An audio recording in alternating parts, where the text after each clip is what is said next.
ہم جب مدرسے گئے نا تو ایک تو ملا کے لفظ سے بھی ایک وحشت ہوتی تھی، اوپر سے مدرسے گئے تو انہوں نے ظلم یہ کیا کہ ٹینٹ کرانے کا حکم دے دیا. پہلے ہی ہم کالج کی لائن میں وہ ہر وقت جو ہے نا وہ کہیں گلاس نظر آتا تو بالوں کی پف بنا رہے ہیں، یہ کر رہے ہیں وہ کر رہے ہیں. ایک تو اتنی بڑی قربانی دی کالج لائف کو چھوڑ کر، وہ عیاشیوں کو چھوڑ کر. ایک حضرت کا مدرسہ بھی ایسا تھا 8 طلبہ تھے اس وقت ٹوٹل، کوئی بڑا مدرسہ بھی نہیں تھا. تو اس میں جانا ایک میں سمجھتا ہوں اللہ نے قربانی لے لی. اور اوپر سے آرڈر کیا آیا کہ یہ کیا کرا دو، ٹینٹ. اب بڑا طبیعت پہ شاپ گزرا. گھر میں جائیں گے تو گھر والے اور مذاق اڑائیں گے، لوگ بھی، دوست احباب بھی، یار ہم کیا بنا کے. اس لیے میں مدرسوں میں ٹینٹ کرانے کے بہت زیادہ خلاف. اور یہ جو میں نے بال رکھے تھے نا 8-10 سال زلفیں، یہ اس ٹینٹ کے احتجاج میں رکھی تھی. جیسے ہی مدرسے سے فارغ ہوئے بال چھوڑ دی.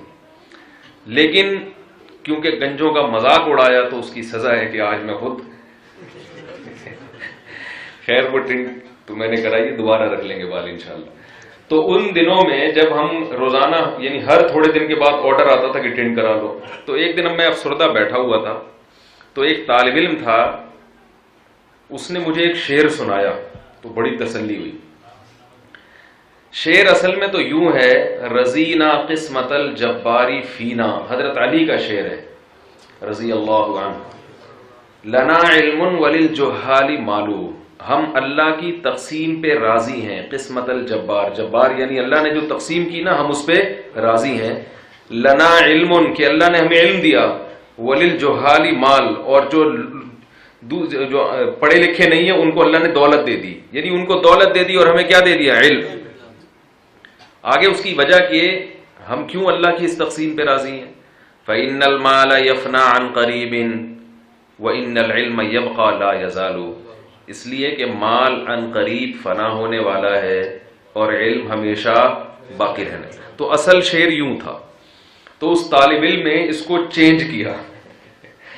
جب بار بار اس طرح پھر رہا تھا نا، سر پہ ٹینڈ ہو رہی تھی، تو تسلی کے لیے بھی شاعری کہی جاتی ہے نا، اپنا غم ہلکا ہو جائے. تو اس نے کہا کہ یہ شعر یوں ہونا چاہیے، رضینا قسمت الجباری فینا لنا ٹنڈن وللجہال بالو، کہ ہم اللہ کی اس تقسیم پہ راضی ہیں کہ ہماری ٹنڈ اور جاہلوں کے سر پہ بال. آگے دلیل، فإن البالا یفنا عن قریب وإن الٹنڈا یبقى لا یزال، اس لیے کہ بال عن قریب ختم ہو جائیں گے اور ٹنڈ ہمیشہ باقی رہے گی. ٹنڈ ہمیشہ کیا رہے گی، باقی رہے گی.